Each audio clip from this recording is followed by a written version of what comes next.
Are we starting now? Perfect. Hello. Thank you so much for coming. Thank you. I want to thank Antenna Press and also Printed Matter for making this possible. I am a recovering high school English teacher, so it's really exciting to always get back in a classroom. So thank you so much for being here. Today I'm going to talk with you about energy colonialism and also the importance of normalizing ecological grief and learning some conceptual tools today that might help you identify your ecological grief and start to process it if that is something you have not been able to do before. So, a little about my background, how I ended up doing this work. Like I said, I was a high school English teacher for 15 years. I actually have a former student here today, so that's really wonderful. And while I was teaching, I taught between the years 2006 and 2022, and I really started to notice a shift in my students' relationship with their futures. So in 2006, they were very excited and they were always making plans.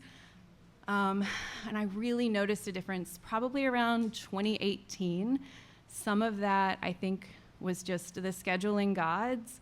I had a group of AP English students who came to me after their AP Environmental Science class, and they came to me in tears. I'm guessing that their teacher was not a very responsible climate communicator.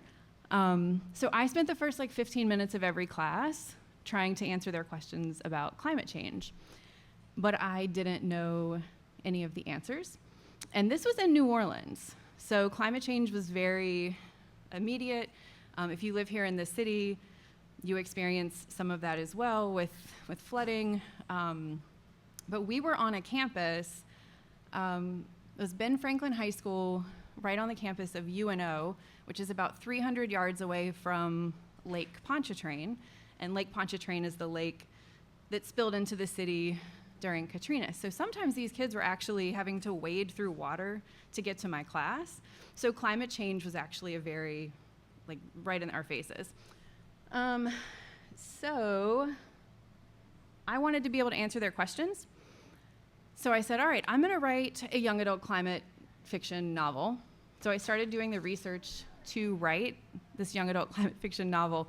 And all of these horrifying climate futures I was placing in the future, as I'm doing my research, I'm realizing that they've already happened, that they're already happening, especially in Louisiana, where industry has actually sped up geological time, so we're experiencing climate change much faster there. So that's how I came to this work. When I started writing the young adult climate fiction novel, I was too scared by my research to structure a narrative. So I ended up writing really short nonfiction that I still couldn't even put into a narrative because I was still so freaked out by my research.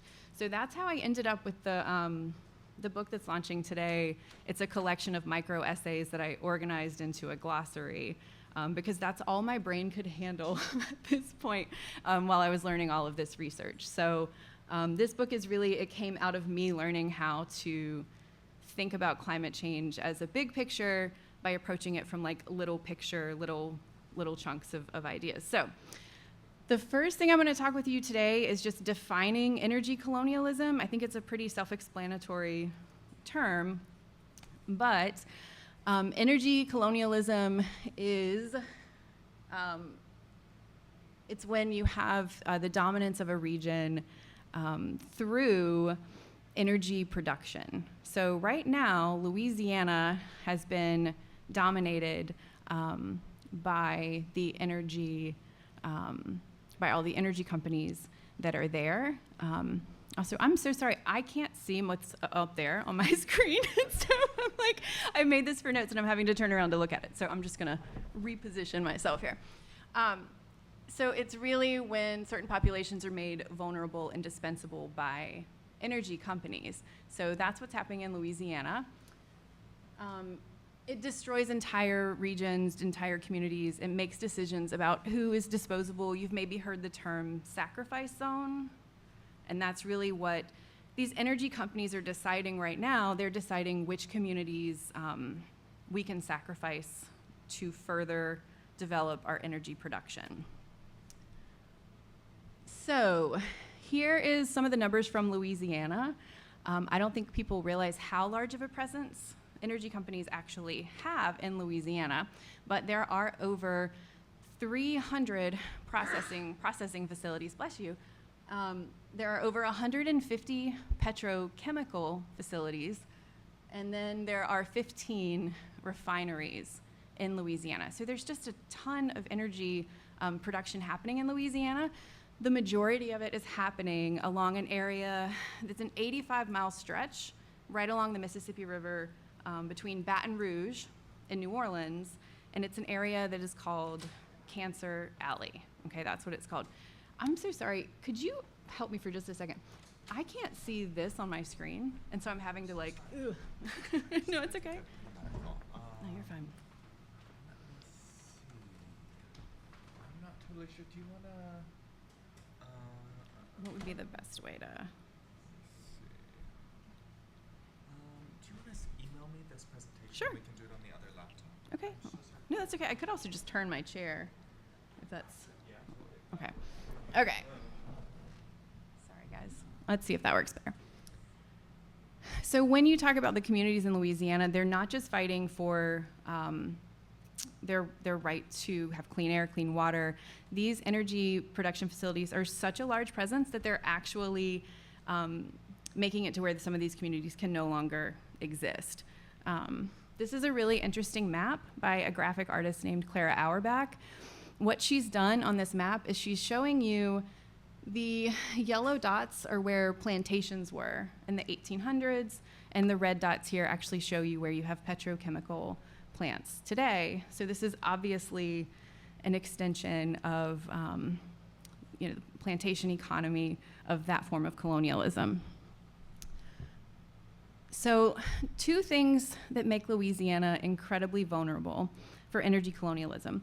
One is something called the Industrial Tax Exemption Program, which is ITEP in Louisiana. Louisiana is the only state in the country that has a program that is this generous or like this. There is a state-level board that decides on a city or county or parish level what companies can have tax exemptions. That's the only state in the country that does that. The other thing that makes Louisiana really vulnerable to energy colonialism is just geography. We have a bunch of oil. We have a bunch of oil and natural gas. And then the other thing is we also have, just where we're situated geographically, there's a lot of storms that come through the area, and that makes us really vulnerable to disaster capitalism, where people come in after the storm and try to gather as many assets as they can. This is ITEP on a graph. This is what the Industrial Tax Exemption Program looks like compared to the rest of the country. It's very hard to read the other states. I think part of that is because Louisiana is such an outlier. It makes this chart really hard to make. But you don't really need to read the other states to see what makes Louisiana unique. Louisiana is giving away more money per resident to corporations than any other state by a lot. This is really wild. So it's a really, really generous state if you are a major corporation, especially if you're manufacturing and you're in the energy sector. So this is what ITEP, the Industrial Tax Exemption Program, will give a company. It will give you an 80% property tax reduction for basically everything that you're doing for up to 5 years, but then you can reapply every 5 years. The board that approves these has over a 99% approval rating. So they approve over 99% of the projects that are coming to them.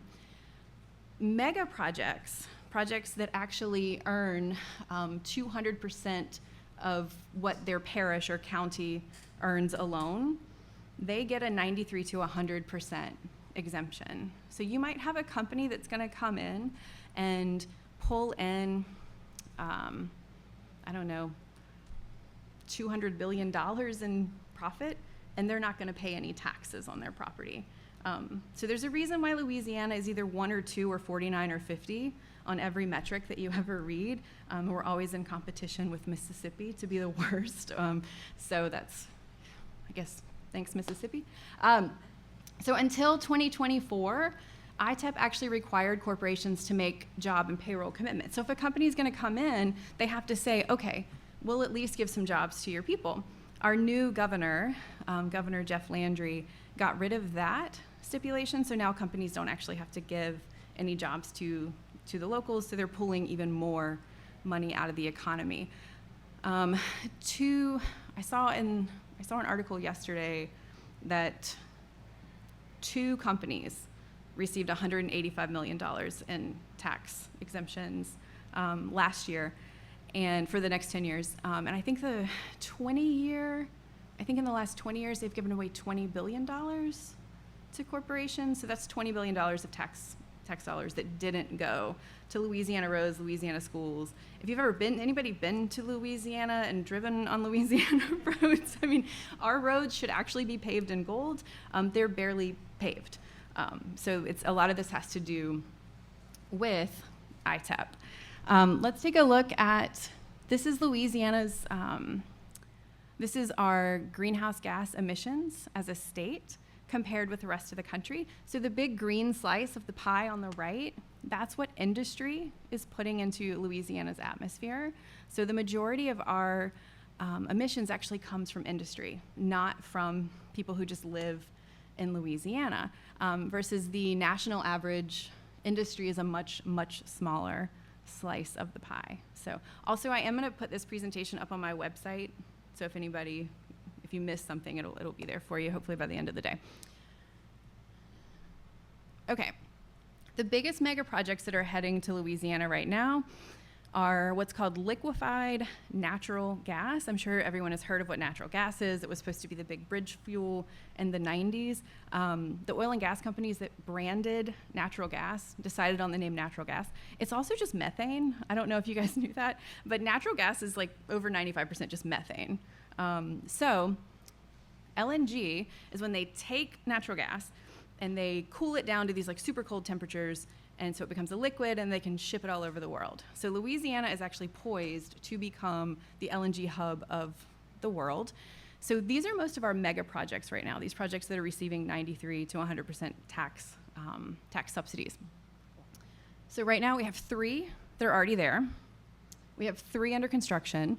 We have 5 that have been approved and are or 5 that have been approved but haven't been built yet. And then there are 4 that are waiting for approval. So if the oil and gas company gets its way, which historically in Louisiana, it usually does, Louisiana will be forced to house 15 LNG export facilities.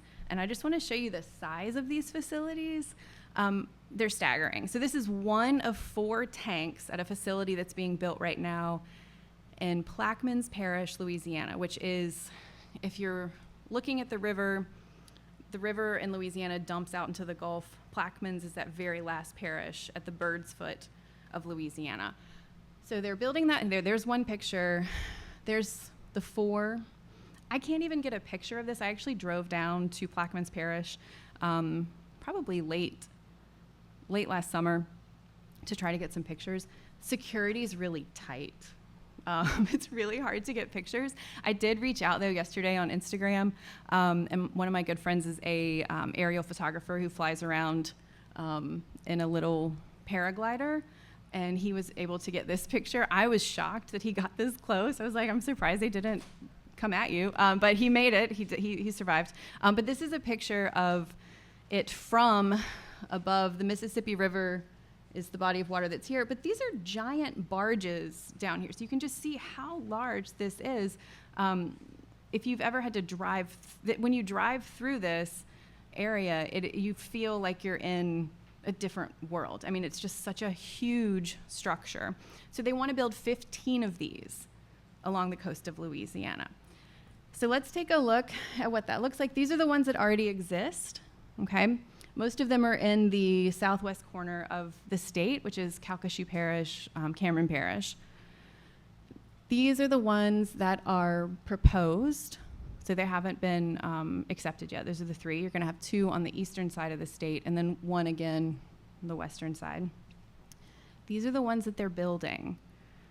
So it's a really, I'm gonna tell you guys how to deal with your sadness at the end of this because everybody's looking real sad. Because this is really, it is very sad. A lot of people in Louisiana who are living along this corridor don't even know that this is coming because the industry doesn't have to ask permission because the industry is running the Louisiana government. So there's not a whole lot that citizens are able to do at this point to fight companies that are this big. This is just an example. So Cameron Parish, this is the parish down here in the corner where most of our LNG facilities are being built or already exist. I want to look at their emissions, okay? 5,600 people live in Cameron Parish, okay? That, and parish just means county if you're not from Louisiana. That parish has higher greenhouse emissions than the entire state of Delaware, the entire state of New Hampshire, the entire state of Vermont, and the entire state of Rhode Island. So this is an area of the country that is being sacrificed so that the rest of the country can have oil and gas, okay? Unfortunately, LNG is not actually, it's not for us. LNG is gonna be sent all over the world, and it might actually create natural gas shortages for us here about 20 years down the road because they have to sign these very big 25-year contracts with the countries that they're sending it to. So what's being presented to us is that LNG development will actually create cheaper natural gas for us, but in the long run, it's actually gonna make it more expensive or be kind of a negligible difference because so much of this natural gas has to go out of the country. So, how is this colonialism affecting the landscape of Louisiana? How are these big companies affecting the landscape? So, we have a significant amount of land loss in Louisiana. This is a number that, to me, it doesn't even affect my brain because it's so big that I can't comprehend it. But during this talk, Louisiana will have lost a football field of land. So we lose about 575 square feet a minute in Louisiana. And I think when we picture that, our linear brains picture like the land just disappearing in like a line where like an actual football field is disappearing, but that's not how it works. It's very spongy and subtle. But we are losing a lot of land. Some of this is natural, right? The Gulf of Mexico sits on a fault line, so some of it is just like regular subsidence and sinking, but most of it has been sped up significantly by industry practices. So the two things that we've done to speed up land loss the most, canals and levees. So these are some more pretty shocking numbers. We have about 1.1 million wells dug in Louisiana this century. We have 50,000 miles of pipeline, and then 2,000 more miles of pipeline are actually going to have to be built to meet the needs for this new LNG build out. So we have a lot of oil pipelines, and I'm going to show you what oil pipelines do to our wetlands. So in this picture, do you see the straight lines? This is another picture from Ben Depp, who flies around in the paraglider. So check out his website. It's wonderful and beautiful. But if you see these straight lines, this is some of the 50,000 miles of canals that have been dug over the last 100 years by oil and gas companies. They are not required to backfill their canals. So the majority of the canals are no longer in use. They've been decommissioned. But they are not required by the state or federal government to backfill. So as the sea level rises, or anytime there's a storm, what these little canals do is allow salt water to come in, and so it's slowly killing the wetlands around it. So when I say that a football field of land is going to disappear during this presentation, it's very subtle.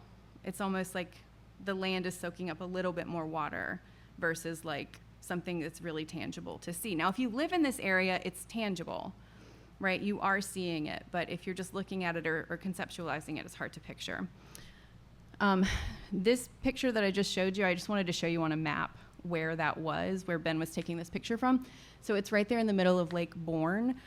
It's probably not in the middle, actually. He's probably down towards some of the wetlands. But does this help you conceptualize how the land is disappearing a little bit? It's very subtle, but also very, very fast.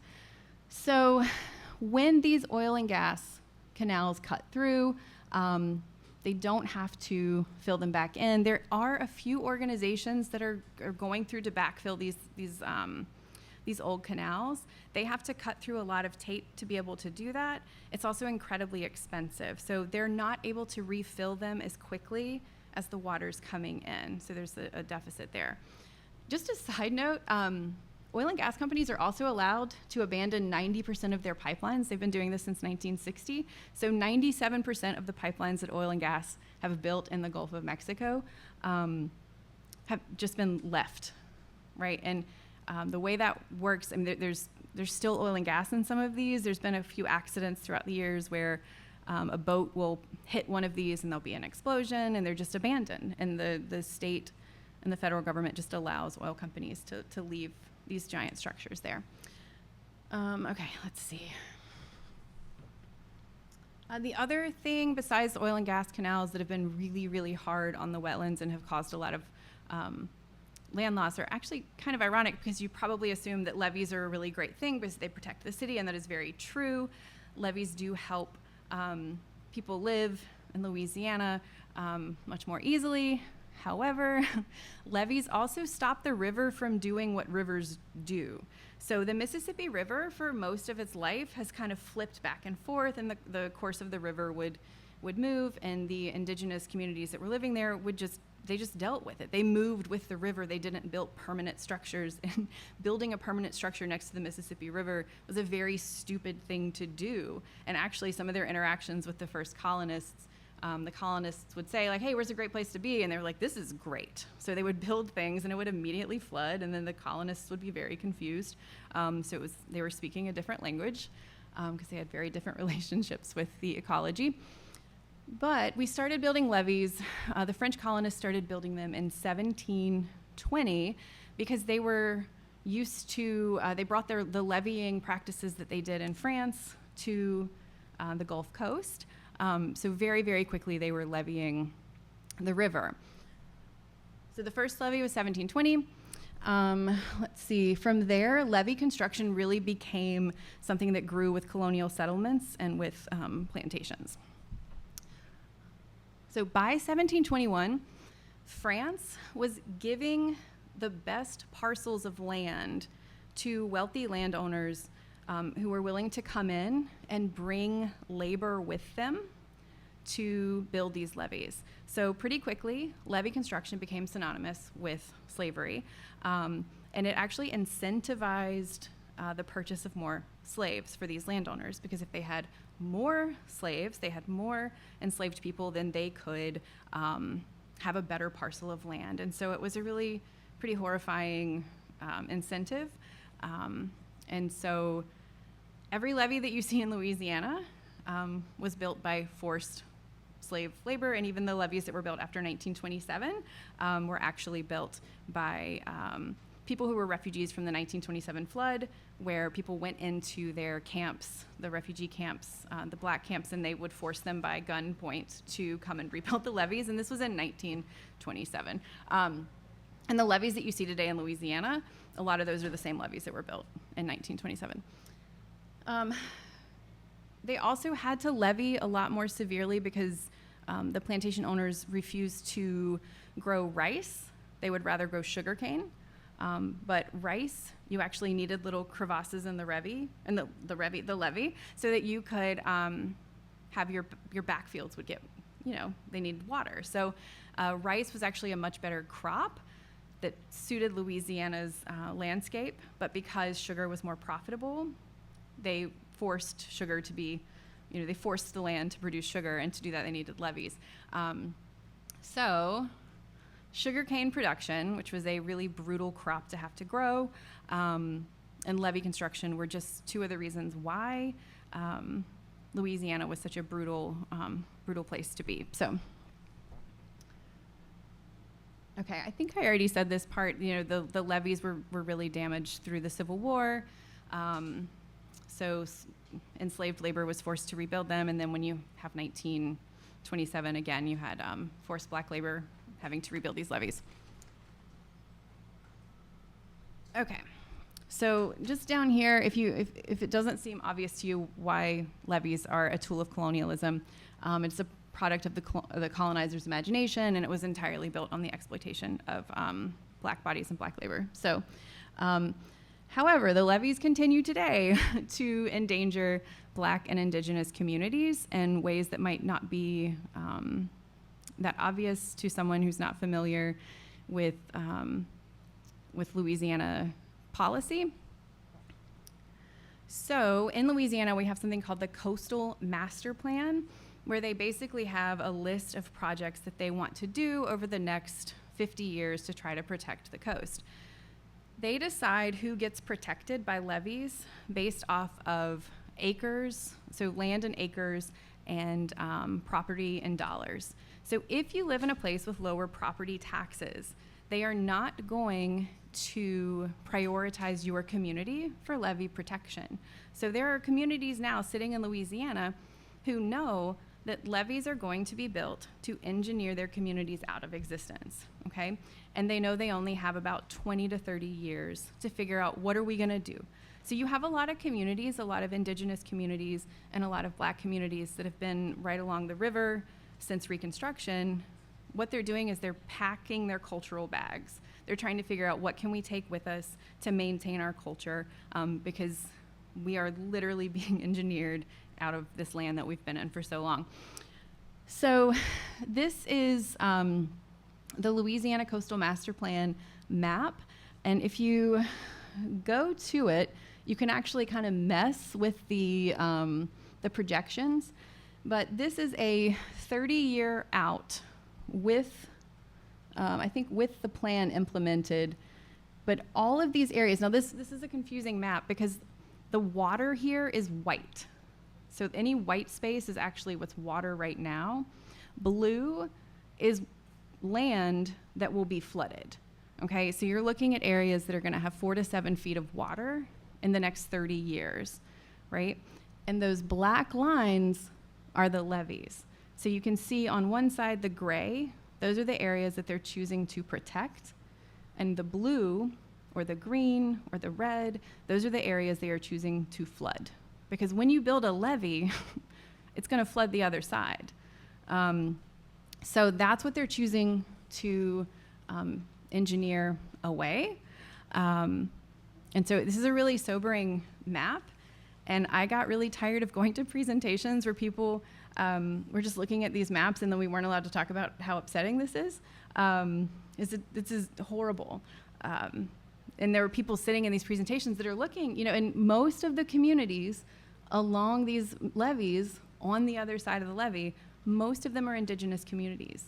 It's mostly the Biloxi tribe, the Chittimaca tribe, the Homa tribe, and the Pointe-au-Chien tribes. Those tribes are the ones that know that they're gonna lose their land, and they have to decide what to do. All right, let's see if I can get back to the, ooh. Sorry, this is very disorienting. This does feel like I'm back teaching high school, where I'm like really struggling with tech, and people are just staring at me. That's high school, so. You guys aren't yelling at me like what to do though, so that's different. So, let me see. Whee. Where's my, oh, I found it, I got it. Hello, it's so good to see you. Okay, all right. So, how are people adapting right now? This is actually a house in Plaquemines Parish, because if you lose your house to a storm, if your house has more than 50%, if it's substantially damaged, so like 50% of the house has been damaged, when you rebuild your home, you have to meet base flood elevation. So that means your house has to be at least a certain amount above sea level. For some areas like Plaquemines Parish, that's 30 feet above sea level. You have to live on a 3-story house. To do this costs about $100,000. But if you don't do this, you can't have insurance. So if you're still paying a mortgage on your home, and a storm comes through and it's substantially damaged, this is what you're expected to do to be able to work on your house and live in it again.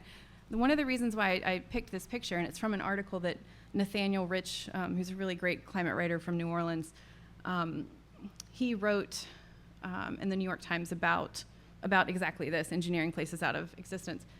You can see one of the original houses back here, right? This was a house that they weren't able to do the work on it to bring it back. So this is what you have. They probably just built a brand new house on top of the stilts here because it was cheaper. When you drive through certain areas of Louisiana, what you will see is like the shell of a house with like a trailer on it. So what those people have chosen to do, they're actually breaking the law, but they are living on something that's temporary on the land that they own because they can't afford to fix their houses. So a lot of people who live in that area would actually prefer to not have to do this.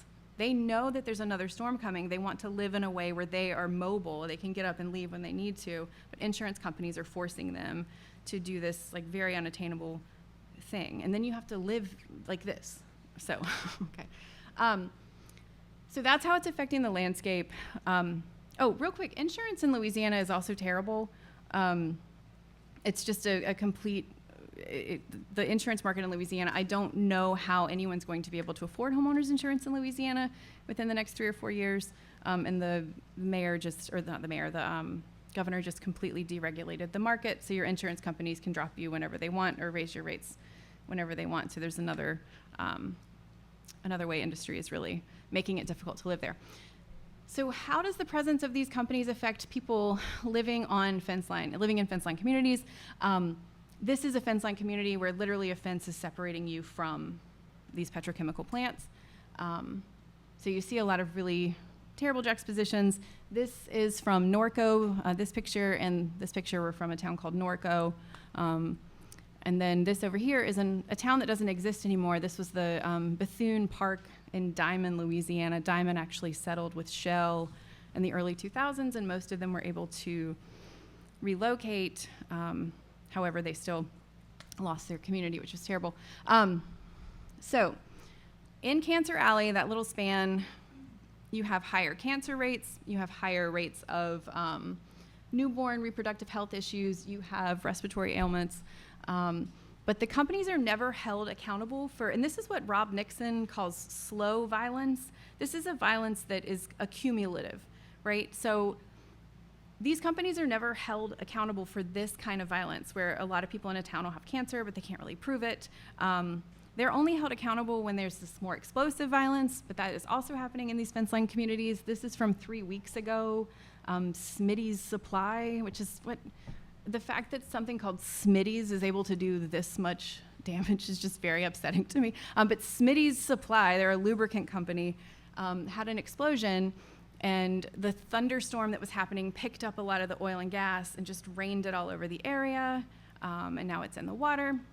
So they are held accountable when you have these very explosive moments. However, the oil majors no longer operate this far inland because they don't want to have to deal with this kind of fallout when these accidents do happen.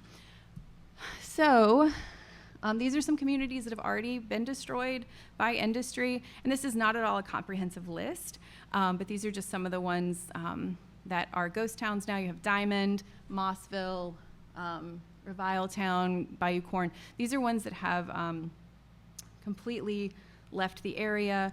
They've settled, or just it's too polluted. And then the one that's was in the news a lot, Isle de Jean Charles, was the very first federally funded relocation of an entire community because they lost 98% of their land over the last 50 years.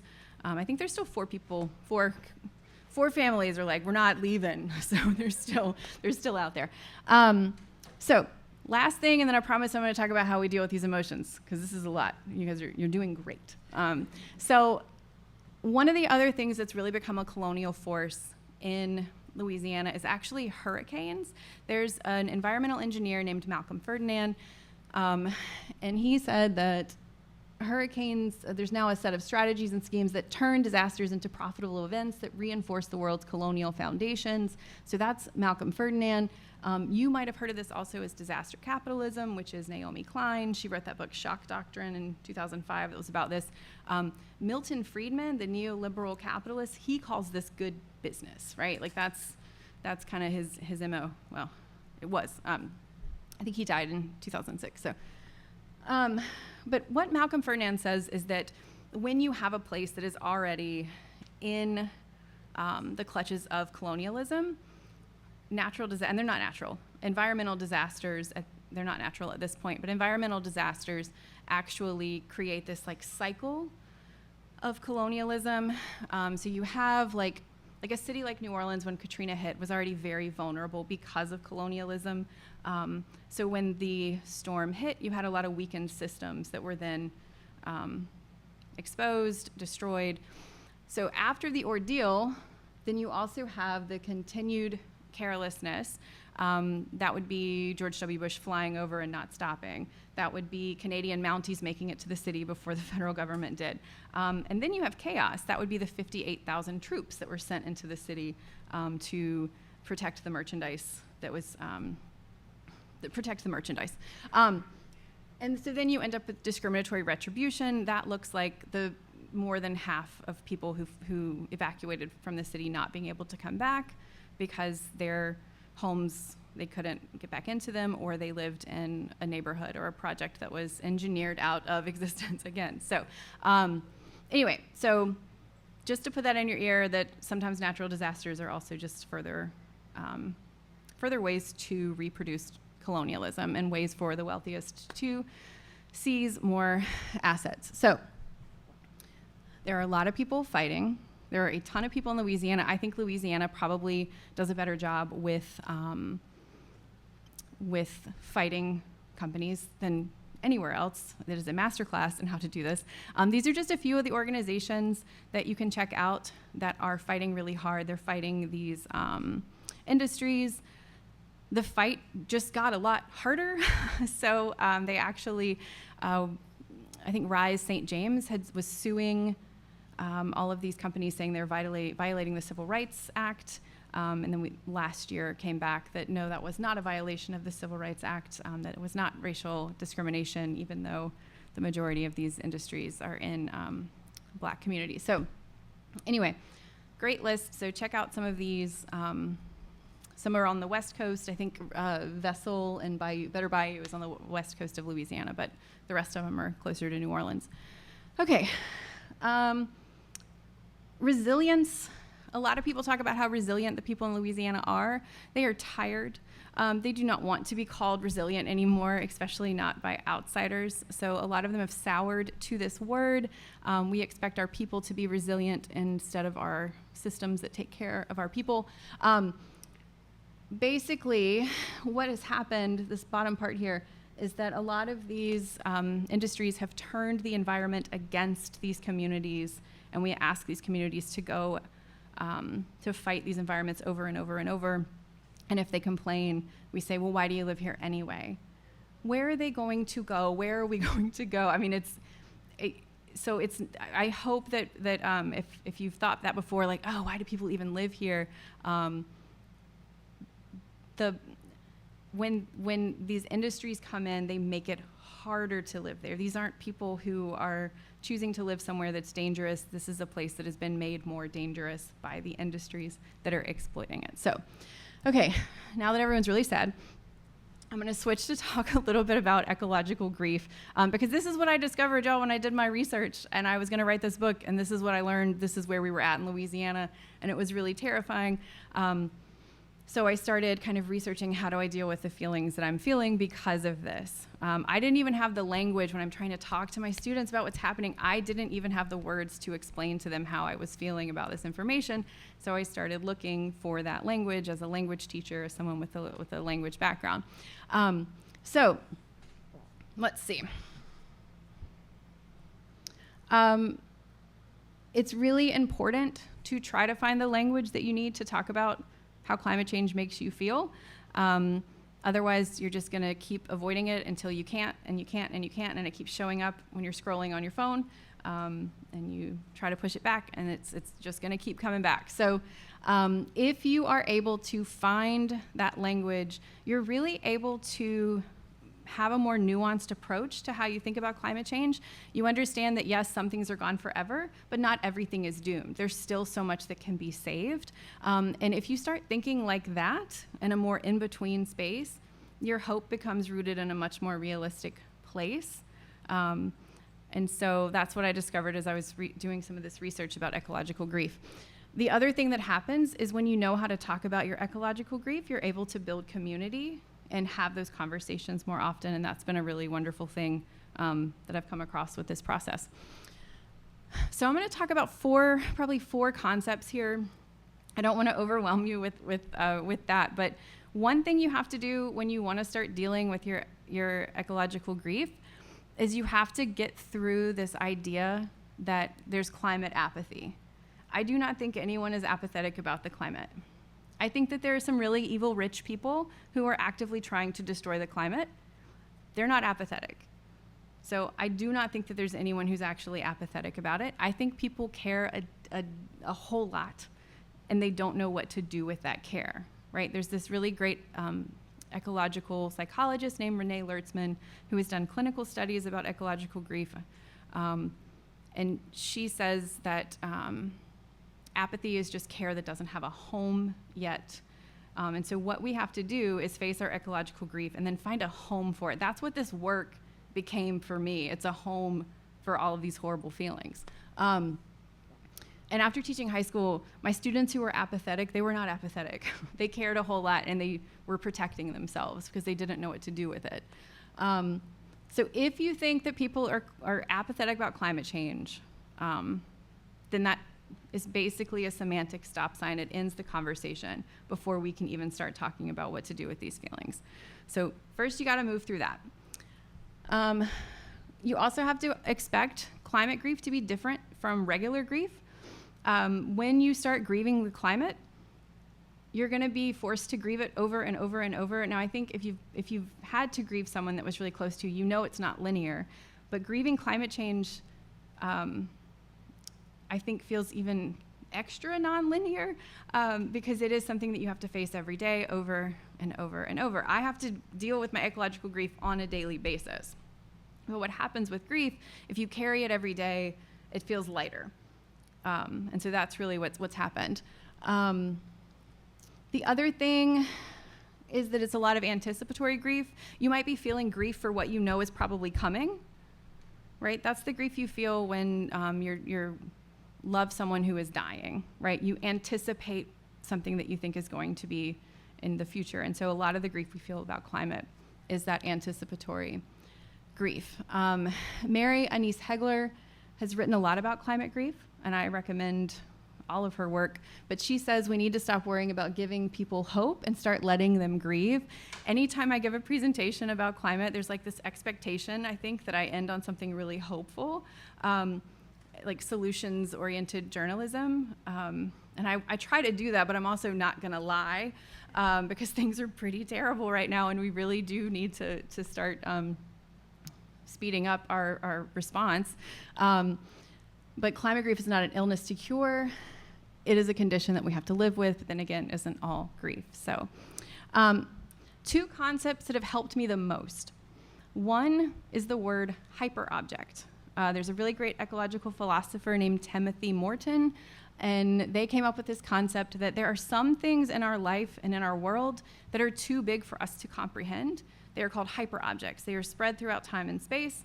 Some examples up here: global warming, capitalism, the number of shows and movies that are available to stream, parts per million, the internet, microplastics. All of these things are things that when you try to think about them, they're too big for you to conceptualize them. So once you accept that you can't see the whole picture, I think it allows you to look.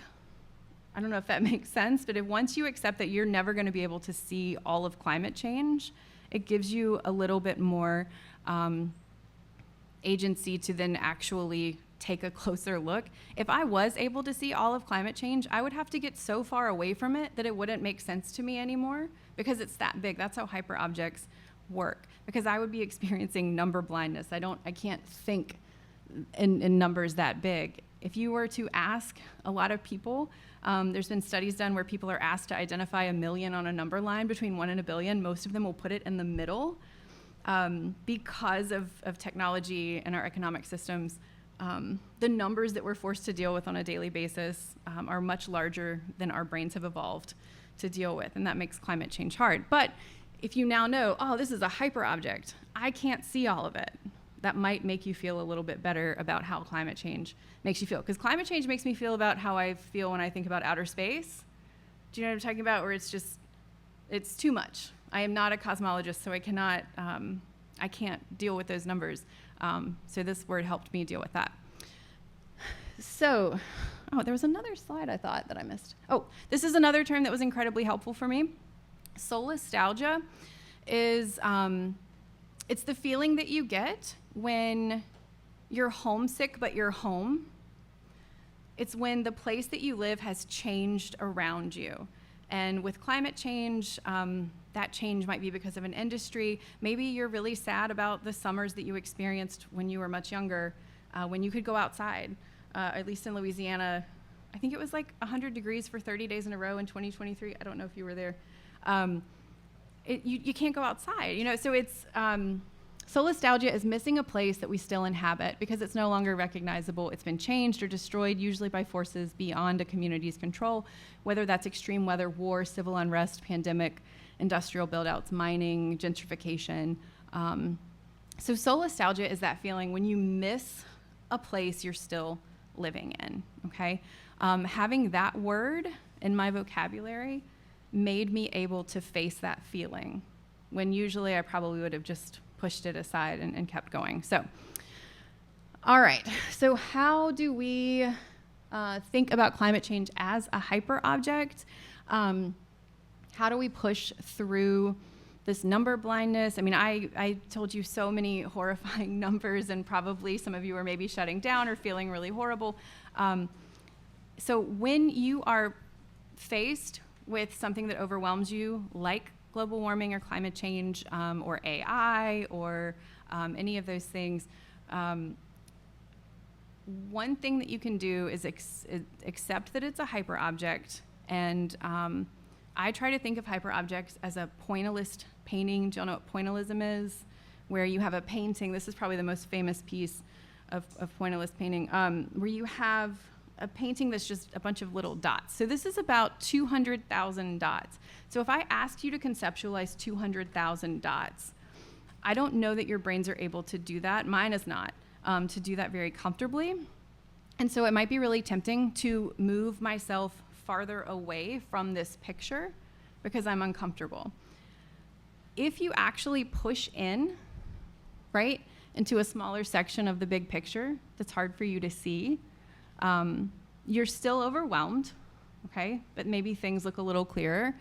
And if you push in really, really, really close to this big picture, and you actually find where you personally can be an agent of change, you can insert yourself into this picture, then you will probably have a home for those feelings. I remember I said apathy is actually care without a place to go. If you're actually pushing in further to the picture of climate change, you are going to find a place where you can see individuals, where you can see yourself, and then you'll find a place for the work that you're good at that can affect change when it comes to the climate crisis. So these are my sources, and I will post this on my website. I don't know that I put that. That is defunct. I'm very sorry. That is a defunct QR code. But my email address is there. My website is just alongnewthread.com. And then on Instagram, I am at alongnewthread. So are there any questions? I think there's about 5 minutes left. I meant to end 10 minutes earlier. I'm very sorry.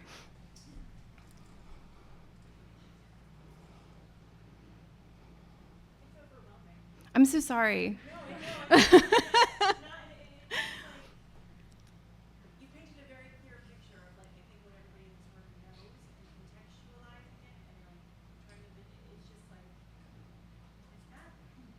Yeah. Yes.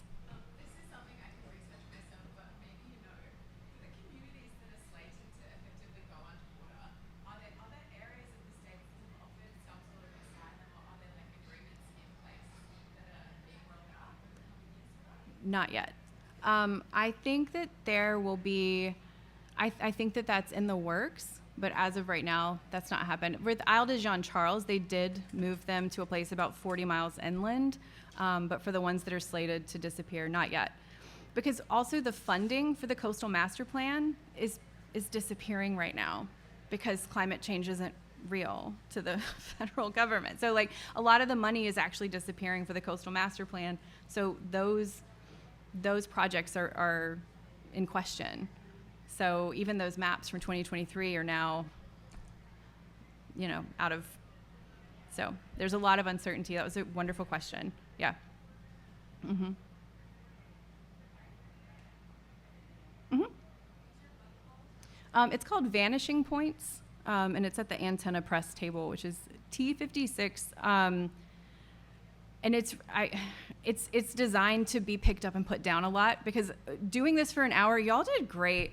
It's really hard to think about climate change for an hour, and I appreciate you being here.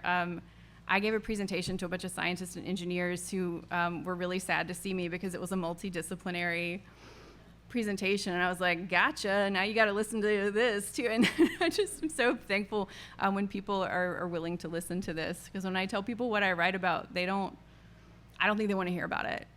So I very, very, very much appreciate you wanting to face climate change and face ecological grief. So talking about it for an hour is not something I would usually recommend. You should take breaks. So absolutely. Any other questions? Hi. Have you talked to like any of the high school students or the youth that you used to work with about like where you are now with the language and the surreal? Unfortunately, I have not. I am not in touch with those students. There are two that I'm in touch with on Instagram, but they were not two that were necessarily worried about climate change. Yeah, that's a great question. So no, unfortunately. It's like a really great like universal model. Thank you. Yeah, ideally, I would like to be able to give the ecological grief portion of my research. I would like to be able to get into high schools to present this information. I think that would be really helpful for them to have some of this conceptual language. And most of the book is this conceptual language of like how to deal with these feelings. There is some about like ITEP and that kind of stuff, but a good portion of the book is just these words to help identify emotions that I didn't have when I first started this. So. There's also a great book by Lauren Markham called Immemorial, where she's trying to find the language to memorialize the future that she's not sure will happen. So I 100% recommend that book as well when it comes to trying to find this language. Because, yeah, it is very overwhelming. And if we're not able to think about climate change deeply, we're not going to be able to tap into any curiosity and creativity. And that's what we're going to need to imagine a different future. Because, y'all, the people who are imagining our future right now are pretty scary people. And so it is really important, I think, to be able to be curious and creative and innovative about climate change. And you can't do that if you're too afraid to think about it for more than a few minutes at a time. So anyway. See the sources slide again? Absolutely. Yeah. Adam Mandelman book is really good, too. I'm not just saying that because he's a friend, but it's a really good book. Yeah. Thank you so much for being here. Thank you.